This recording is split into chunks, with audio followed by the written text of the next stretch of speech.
a KQED television production. Of like sort of old Fisherman's Wharf. It reminds me of old San Francisco, and that's... You'd be a little like Jean Valjean with the teeth or whatever. And worth the calories, the cholesterol, and the heart attack you might have. It was like an adventure, you know? It felt like you're kind of putting on your miner's helmet. It reminds me of oatmeal with a touch of wet dog. I did. Inhale. I always tell people when they say sommelier, you say it sommelier, so yay. Check Please Bay Area is made possible by the members of KQED and by WineLuxury.com. From laptop to cell phone, Wine Luxury provides a fresh perspective into new Epicurean experiences. Wine and Dine magazine features personalities and connects people with local restaurants and wineries.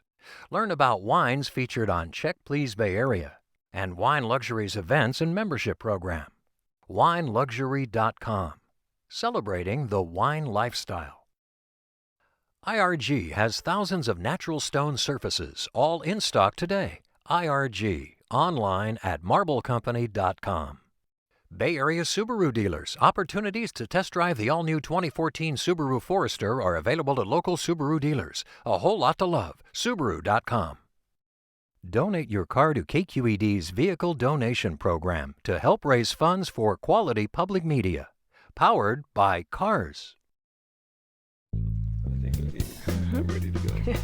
Hi, I'm Leslie Sbrocco. Welcome to Check Please Bay Area, the show where regular Bay Area residents review and talk about their favorite restaurants. Now we have 3 guests, and each one recommends one of their favorite spots, and the other 2, they go check them out to see what they think. This week, hotel sales manager Eric Markson is in the know when it comes to reservations. When he takes some R&R, he knows where to go. And for the best bookings in town, serving small plates and worldly flavors, he settles into his roadhouse spot. And Bay Area native Herman Chan is in real estate. He's proud to live at ground zero for foodies, and he doesn't feel the need to cook with a city full of restaurants. But watch out, he has an opinion on just about everything, and he doesn't hold back. But first, television producer Allison Tom might not have a big ego, but she does have a ton of information, energy, and enthusiasm for food. And with years of dining out and sampling the latest and greatest, she's become a seasoned critic. She awards 4 stars to her Pan American pick. On Webster in Oakland, it's called Boca Nova. Boca Nova means new mouth in Portuguese. To us, it means new tastes and new flavors. My name is Rick Hackett, and along with my wife, Meredith Melville, we own Boca Nova. Boca Nova came about because I have so many Latino cooks in the kitchen. We would gather all these recipes, and we just started playing around. They were using all these ingredients that I've never experienced before. I mean, I was classically trained, and it just opened up a whole world. They would bring the ideas, and I would bring the technique. 2 of the cooks are still working for me right now, Angel and Mateo. The menu at Boca Nova is very unique in the sense that it's all a la carte. The idea is to have family-style dining and people are sharing.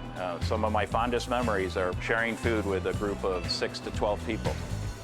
I'm John Jackson. I'm the executive chef at Boca Nova. We get fresh, whole ingredients in every day, and we make everything from scratch. Tortillas, to the chili sauces, to the pepper sauce, to the crudo. We take Latin American cuisine, we make it really elegant. Another person important to Boca Nova is Paul Conte, the pastry chef, and he's still making the chocolate bread pudding he developed at Markabar. I want guests to experience a very comfortable, casual place to have food with friends.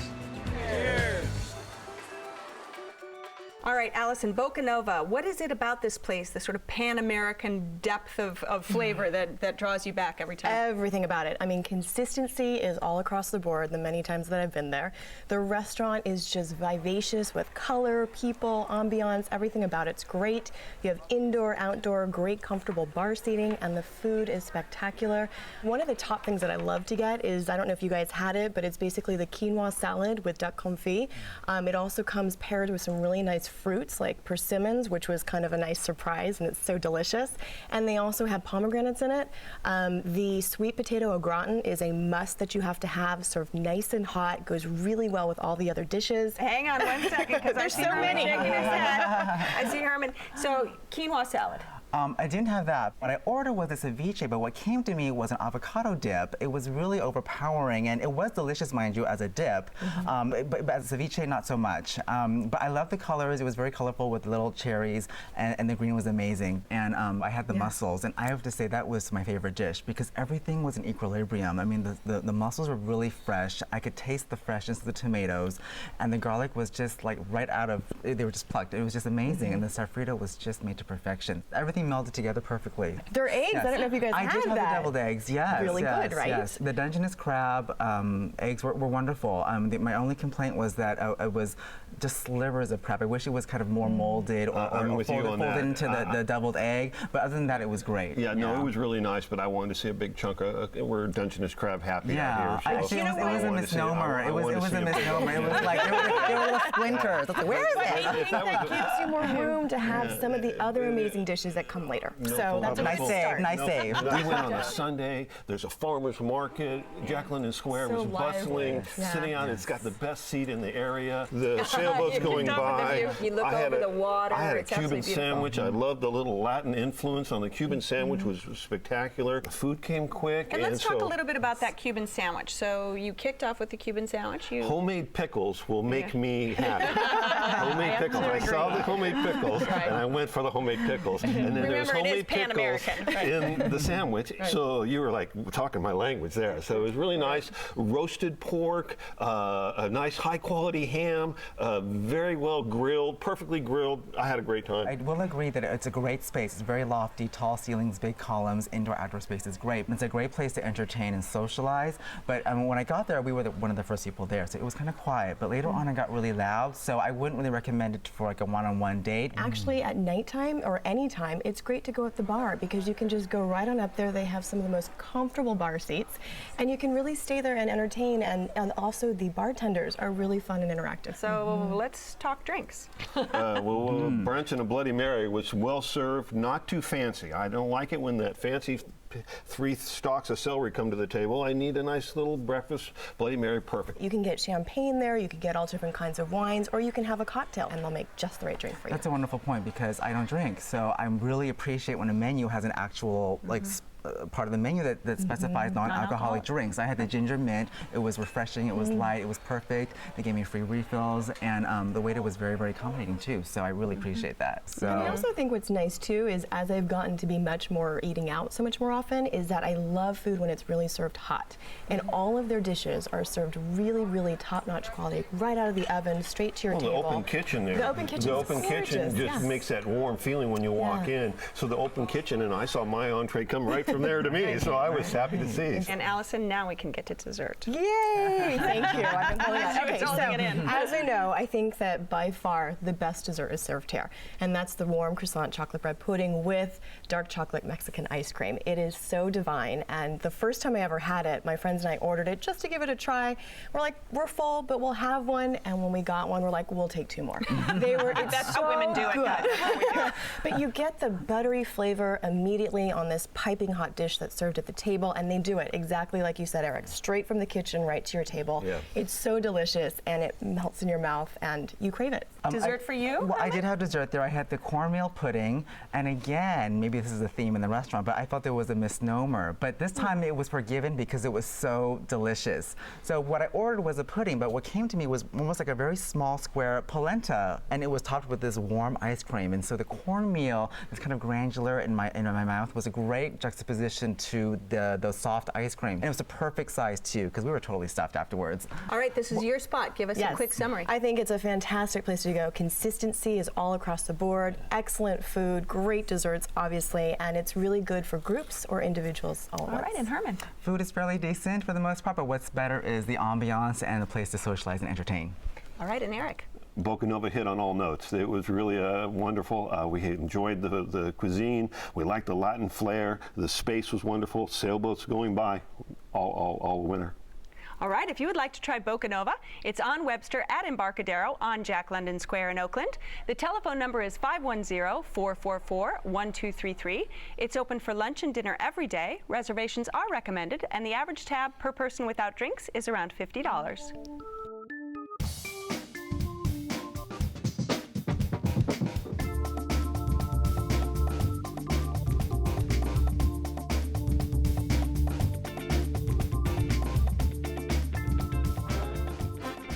spot might be tucked away in Sonoma's wine country, but its menu visits far-flung places with flavors from around the world. There are small plates to share and, of course, local wine. All at the roadside eatery, Willie's Wine Bar. When we look for a spot for a new restaurant, we can feel whether or not the place has the bones and has that sort of spirit that's going to make the restaurant pop. And this place has got a lot of spirit. As my wife says, Willie's Wine Bar is in the middle of everywhere, yet it's in the middle of nowhere, which tends to work for us. When we decided to do the small plates concept, tapas, it was fairly new to Santa Rosa. A lot of people thought it was going to be a topless wine bar, which would have done well. We've been doing the small plates thing for 10 years, and we don't just encourage sharing, we demand it. Even though we're very eclectic here, we try to ground every dish in a very solid technique as far as cooking goes. But we're able to infuse those dishes with some really great flavors. So the wine list at Willie's Wine Bar, it's in the name. It's got to be great, and it is great. We try to stay about 80% local wine here, over 30 whites and 30 reds offered by the 2-ounce taste, 5-ounce pour or bottle. The other great assets of Willie's Wine Bar is the outdoor dining. We have about 80 seats out there. Overlooks the vineyards, the rolling hills, and there's no place like it. Sipping on some sparkling wine, eating some local food, and enjoying your company. Willie's Wine Bar. I mean, this is a wine bar. Wine is center stage. I'm a wine guy.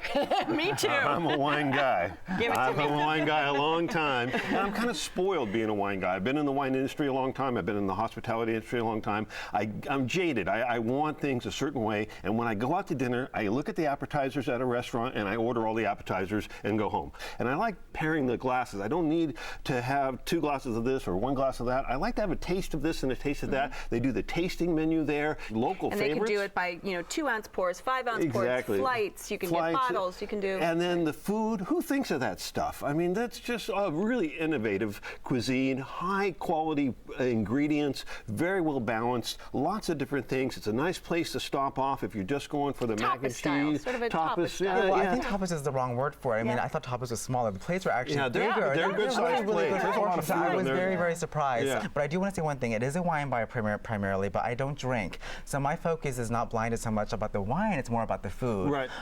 One thing I had, for example, was the Brussels sprouts. Oh, and I was just, you can really mess up Brussels sprouts. It seems simple, but the key is to eat each bite with all the ingredients. There was the apple, there was the goat cheese, and the sauce. You have to eat it all in the same bite, the bitterness and the sweet and the textures. It was just delicious. Delicious. I actually thought it was a little too much. I'm not a huge combination, fan with all these different foods, and then they had blue cheese in that dish, and I thought it was just a little overbearing. Too many different things, and the apple, I just was like, where did this come from? So I thought it was a little bit too much. So what else did you have? My absolute favorite, I loved the meat there. The meat was fantastic. So the 2 dishes that I loved, the moushu bacon crepe, which was fantastic. I usually like bacon that's really crispy, but this one was super just soft and moist and really tasty, and I think there was like a hoisin sauce on it. Right. Really good. Well, they do a pork belly pot Pork belly was, yes, that was good too. That just, you're like, wow. I'm a Gausian, so I would know my pot stickers. I would know my pot stickers, right?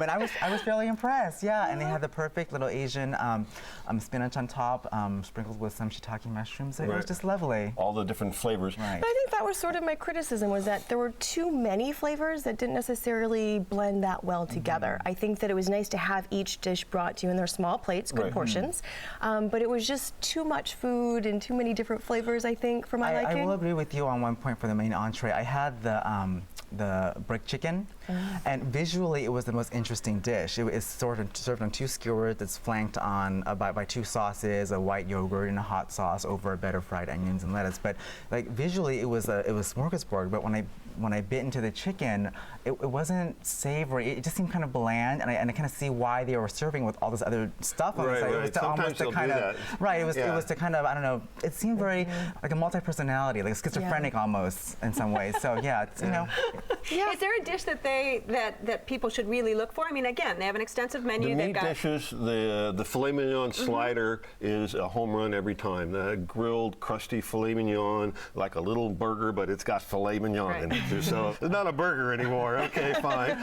The lamb chops, the Moroccan-style lamb chops, Those are great. They have that spicing there. It's not overpowering. That's one of the dishes where the spicing kind of really helps the dish. The lamb is beautifully pink in the sun. Yeah. Are you a flight guy? Do you take it by the 5 ounce? You do the bottle? Oaky, buttery Chardonnays, where there's a sliver coming out the lip of my mouth from the barrel. And I thought we were friends, Eric. Yeah, I really did. So generally, if the wine is overpowering the food, I'm usually happy. Having those complex flavors and having that great wine list, it's just for me. I'm a kid in a candy store. And desserts. Nice. Oh, desserts were good. I know, my favorite part to talk about.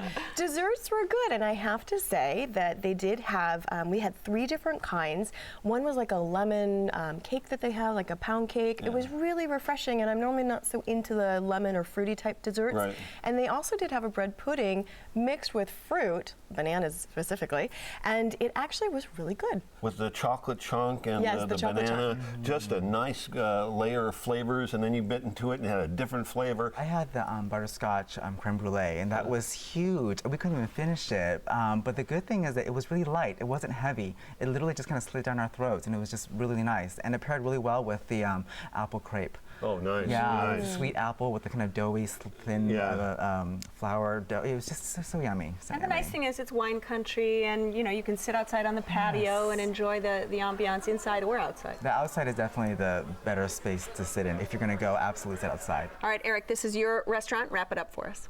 Local favorite, and when people come who haven't been there before, it becomes their favorite. Fine wines, fine ingredients, comfort food gone cool. All right, and Herman? Even though it's a wine bar, I mean, you can still have a great time there. There's plenty of selection, so thumbs up. All right, and Allison? Eclectic, such a wide choice of different things you can get on the menu, but if you go, absolutely go for the meat, go for the bacon. The Mushu bacon crepes were fantastic. All right. If you would like to try Willie's Wine Bar, it's on Old Redwood Highway in Santa Rosa. The telephone number is 707-526-3096. It's open for lunch and dinner Tuesday through Saturday, with dinner only Sunday and Monday. Reservations are recommended, and the average tab per person without drinks is around $30. When I say one of my favorite places for wine is Washington State, I often get a quizzical look. Isn't it rainy? Though there are classic wineries located outside of Seattle in a town called Woodinville, most of the grapes come from across the rugged Cascade Mountain Range in the Columbia Valley. These mountains block the wet weather to the west and create almost desert-like conditions in eastern Washington. Not to say it's desert hot. There are warm days, though, over 300 sunny ones per year, to ripen the fruit, but cool nights zip in freshness and bright acidity, creating a unique signature for Washington wines. Riesling is a star in the state, ranking at the top of my list for domestic versions. Crisp and generally dry to off-dry, they're delicious examples of the variety. Sunny, zesty Sauvignon Blancs shine too.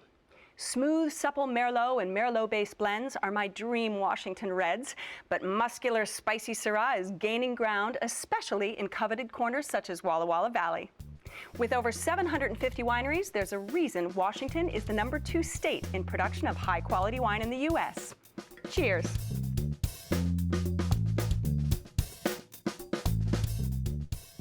Herman knows chic, and you can't get any chicer than his truly elegant landmark location. Set beneath a magnificent stained glass dome overlooking Union Square, it's perfect for sipping some bubbles before, during, or after shopping. On Stockton and Geary in San Francisco, it's the Rotunda of Neiman Marcus. When you're dining at the Rotunda of Neiman Marcus, we're not just serving food, but we're creating an experience. We want you to know that you're dining here and not just anywhere else in San Francisco. So we really emphasize those little touches, the little details. And my name's Andrew Generalao. I'm the general manager of the Rotunda of Neiman Marcus in San Francisco. The history of Neiman Marcus dates back to 1909. You'll notice with the stained glass dome that there's a Latin inscription that says, "It floats but does not sink." And that's really about the rich history of the merchandise being brought over on boats when this building was the City of Paris department store. We are known as the place for ladies who do lunch, so you don't really have a lot of heavy, rich steaks. It's more of the light fish, and so that they can just have a nice, easy, light lunch and be on their way. And to wash it back, of course, with a glass of champagne. Typically you find a lot of like moms and daughters, you know, they do the princess tea. We do it in a very classic English style. It's definitely a people watching spot. You can come in and really see what's the latest in fashion and what's fashion forward, and it's just really exciting.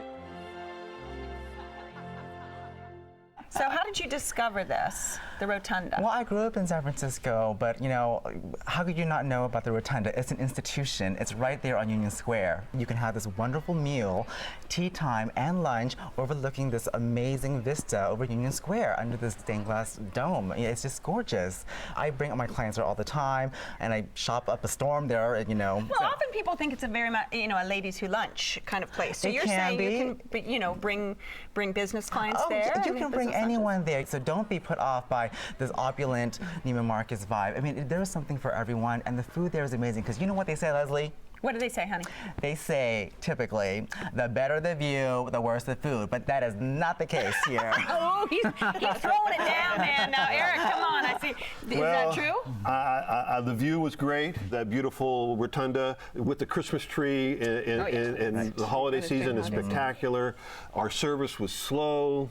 Our service was shoddy. For those prices, I was expecting great food. I got very good food, but it was tainted by kind of a busy afternoon, and we kind of landed at the wrong time, and unfortunately didn't get the service that would make it. But people around us were having a blast, having a great time. I have to say, our service was fantastic. Our server, she knew everything about the food, the history, that this was a City of Paris department store years ago. Yes. She would tell us that there's like, you know, all these different pieces of the stained glass that was in the ceiling, and she was great at doing recommendations. So we felt like that really added so much more value to the meal and the dining experience. I mean, it's Neiman Marcus, and customer service is what they do. So you must have went an off day.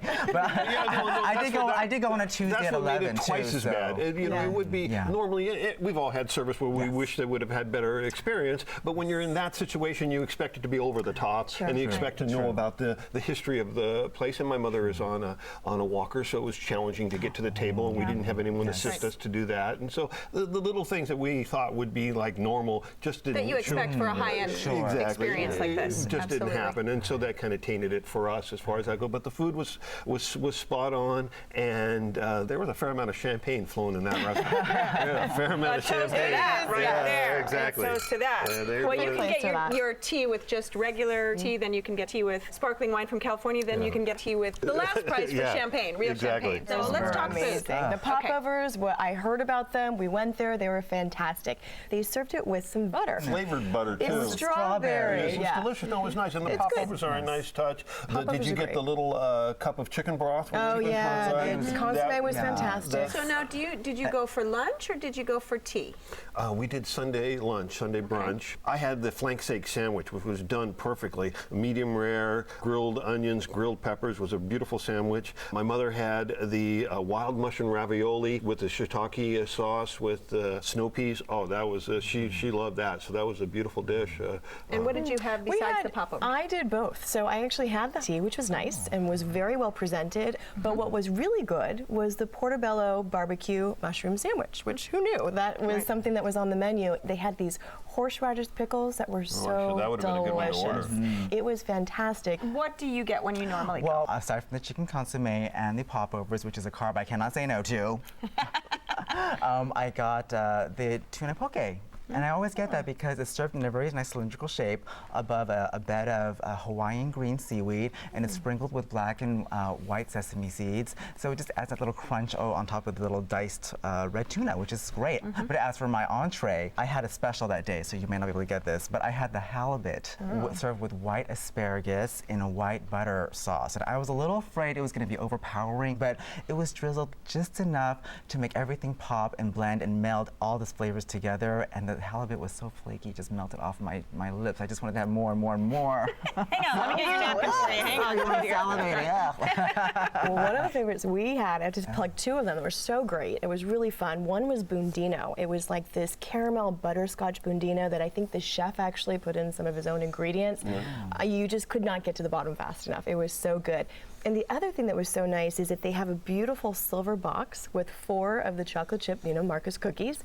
Really delicious with a little espresso, so nice flavors, and the recipe is displayed right up at the top. So it was just such a fun, extra, special kind of occasion that you felt like you were dining there. I mean, is this a special occasion, you know, sort of? No, I think that's what people perceive it to be because of the brand of the department store, but honestly, it's something you can just go in there and kick your shoes, well, not literally kick your shoes off, but well, you go buy another pair. Exactly, and just get some tea and relax and have some coffee and just meet some friends there, or bring a business partner to talk business. I mean, I think it's just very egalitarian, actually. All right, Herman, this is your spot. Give us a quick summary. All right, spectacular views, astounding food, impeccable service, very elegant dining, and it is classic San Francisco. All right, and Eric? I'm willing to give it another chance. It's a location that's in my heart. I grew up in San Francisco, and I'll give it another chance. All right, Allison. And I'd say an elegant dining experience, very special, definitely a place to go. It's a special occasion, and you'll love it. All right, if you would like to try the Rotunda of Neiman Marcus, it's on Stockton at Geary in San Francisco. The telephone number is 415-249-2720. It's open every day for lunch or afternoon tea. Reservations are accepted, and the average tab for lunch or tea is around $30. Well, I have to thank my lively guests on this week's show. Alice and Tom, who introduced us to the bold Pan-American flavors of Boca Nova on Jack London Square in Oakland, and Eric Markson's Roadhouse Willie's Wine Bar with culinary continent-hopping small plates and local wines. And lastly, Herman Chan, who took us to chic new heights, the 4th floor of Neiman Marcus, for lunch or tea at the Rotunda. Don't forget that you can visit our website at kqed.org/checkplease to find out information on each and every restaurant in all 8 seasons of the series. You can add your comments on this or any of the episodes, and we want to know what you think about the places featured. It's where you can watch every episode too. You'll also find information on all of the wines we're drinking today, including this Flying Goat Cellars Pinot Noir and Bubbly from the Santa Maria Valley of California. So don't forget to join us next time when 3 new guests will recommend their favorite spots right here on Check Please Bay Area. I'm Leslie Sbrocco, and I'll see you then. Cheers, y'all. Cheers. Thank you very much. Thank you. This show is available in high definition, on demand, and via podcast. For additional information on the restaurants featured, to comment, or to apply to be on the show, go to our website at kqed.org/checkplease. Check Please Bay Area is made possible by the members of KQED and by WineLuxury.com. From laptop to cell phone, Wine Luxury provides a fresh perspective into new Epicurean experiences. Wine and Dine magazine features personalities and connects people with local restaurants and wineries. Learn about wines featured on Check Please Bay Area and Wine Luxury's events and membership program. WineLuxury.com, celebrating the wine lifestyle. IRG has thousands of natural stone surfaces, all in stock today. IRG, online at marblecompany.com. Bay Area Subaru dealers. Opportunities to test drive the all-new 2014 Subaru Forester are available at local Subaru dealers. A whole lot to love. Subaru.com. Donate your car to KQED's Vehicle Donation Program to help raise funds for quality public media. Powered by Cars.